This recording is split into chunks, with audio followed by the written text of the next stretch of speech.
కోరుకుంటూ ఈ అవకాశం ఇచ్చిన పెద్దలందరికీ మరొకసారి హృదయపూర్వక నమస్కారాలు తెలియజేసుకుంటాను. Thank you so much. Jai Hind. Thank you అండి. Thank you very much. అలాగే భారతీయ జనతా పార్టీ రాష్ట్ర అధ్యక్షులు శ్రీ పివిఎన్ మాధవ్ గారిని మాట్లాడవలసిందిగా సవినయంగా కోరుతున్నాం.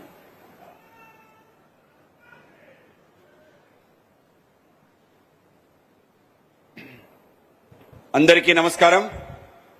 దగాపడ్డ రాయలసీమ గతంలో మాట, నేటి మాట దూసుకుపోతున్న రాయలసీమ. రాయలసీమ సంబంధించిన మొన్న కర్నూలు ప్రధానమంత్రి వచ్చారు. ఒక డ్రోన్ పార్కు, అనేక రకాల ఇన్వెస్ట్మెంట్స్ 20,000 కోట్లు పెట్టడం జరిగింది.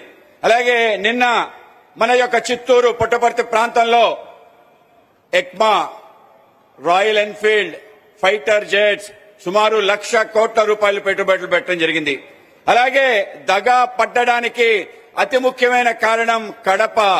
ఈ కడపలో గతంలో జరిగిన అన్యాయం, మన యొక్క ఖనిజాన్ని దోచుకెళ్లిపోయిన తీరు, ఒక పెద్ద ఎత్తున ఒక కార్పొరేట్ సంస్థ వచ్చి పెడతాది అనుకుని మన దగ్గర నుంచి పెట్టకుండా కేవలం ఒక గుడారం కట్టి మన యొక్క ఖనిజాన్ని దోచుకెళ్లిపోయిన తీరు మీ అందరూ కూడా గుర్తుందని అనుకుంటాను.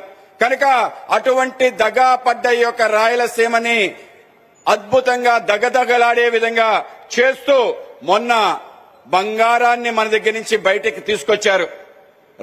దేశానికి సంబంధించిన బంగార నిల్వలు అన్ని కూడా ఈ యొక్క రాయలసీమ గర్భంలో ఉన్నాయి. అలాగే మన యొక్క కడప, ఈ యొక్క కడపని ఆ విధంగా కాకుండా ఇంకో విధంగా చూసే విధంగా ఇవాళ జేఎస్డబ్ల్యూ ఆధ్వర్యంలో ఒక అద్భుతమైన కేవలం స్టీల్ ప్లాంటే కాదు, స్టీల్ ప్లాంట్ తో పాటు ఎనర్జీ సోలార్ ప్లాంట్ రాబోతుంది. కేవలం సోలార్ ప్లాంటే కాదు, విజయనగరంలో ఇండస్ట్రియల్ పార్క్ రాబోతుంది. కేవలం ఇండస్ట్రియల్ పార్కే కాదు, జేఎస్డబ్ల్యూ 350 ఎకరాలు మాకు దగ్గరలో ఇంకొక స్థానం ఉందంటే అక్కడ అత్యంత అద్భుతమైన టూరిజం ప్రాజెక్ట్ తీసుకురమ్మన్నారు.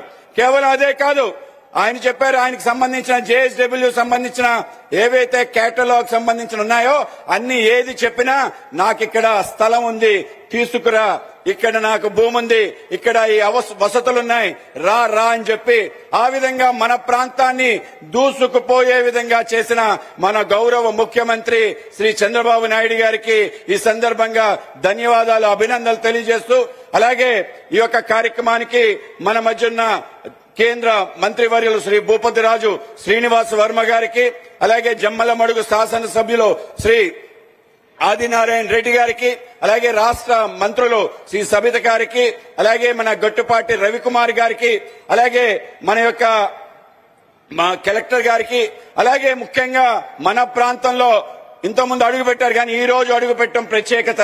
సజ్జన్ జిందల్ గారు, ఆయన chairman managing director of JSW.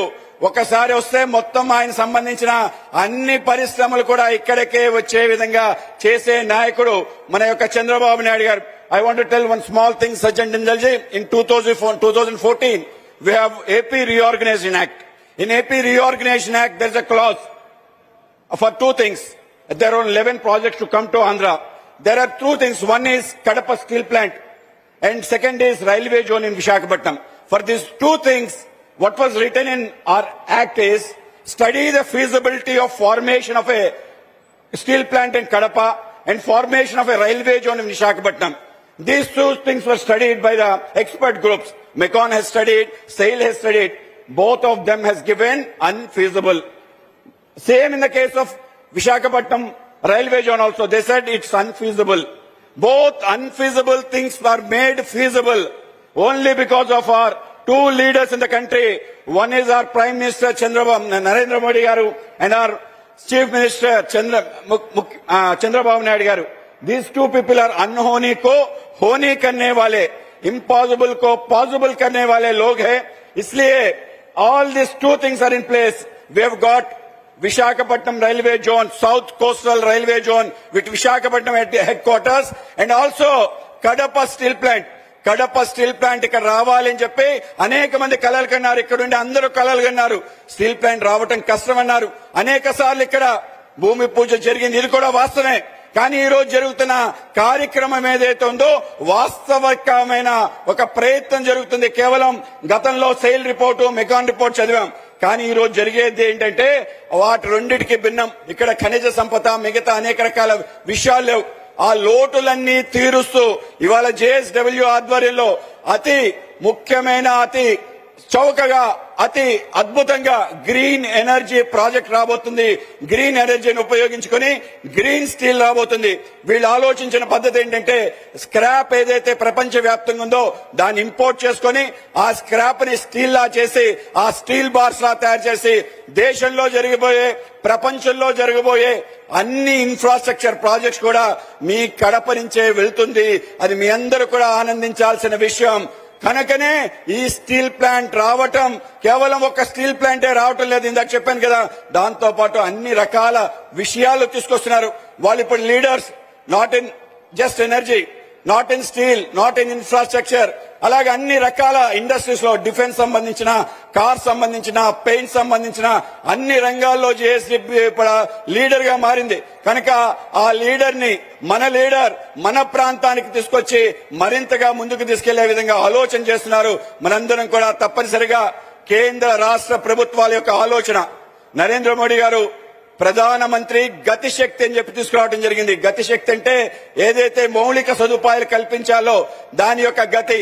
కానీ ఆంధ్రప్రదేశ్ లో జరుగుతుంది ఏదైనా మనం చూస్తే ఇక్కడ జరుగుతుంది ఉగ్ర గతిశక్తి. గతంలో మన లోకేష్ గారు చెప్పారు, ఆంధ్రప్రదేశ్ లో డబుల్ ఇంజన్ సర్కార్ లేదు, ఇక్కడ డబుల్ ఇంజన్ బుల్లెట్ ట్రైన్ ఉందన్నారు. ఇవాళ జరుగుతున్న పనులన్నీ కూడా ఉగ్ర రూపంలో జరుగుతున్నాయి. అంటే ఒకదాని తర్వాత జరుగుతున్న విషయాలు నమ్మశక్యంగా లేదు. ప్రపంచం బయట గూగుల్ ఇంత పెద్ద ఇన్వెస్ట్మెంట్ తీసుకొస్తుందా? ప్రపంచంలో ఉండే number 1, number 2 steel plant Arsenal, Nippon మన ప్రాంతానికి వస్తాయా? దేశంలో ఉండే అతి గొప్ప కార్పొరేట్స్ అదాని, జేఎస్డబ్ల్యూ మన దగ్గర ఇన్వెస్ట్మెంట్ చేస్తారా? ఇవన్నీ మనం వాస్తవ రూపంలో చూస్తున్నాం.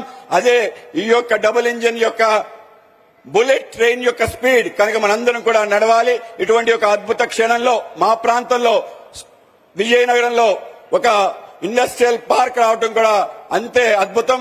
కనుక ఈ యొక్క అద్భుతమైన కార్యక్రమంలో పాల్గొనడానికి చాలా నేను అదృష్టంగా భావిస్తూ అందరికీ నమస్కారం. భారత్ మాతాకి. Thank you sir, thank you very much. అలాగే కేంద్ర మంత్రివర్యులు honourable union minister of state for heavy industries and steel, government of India.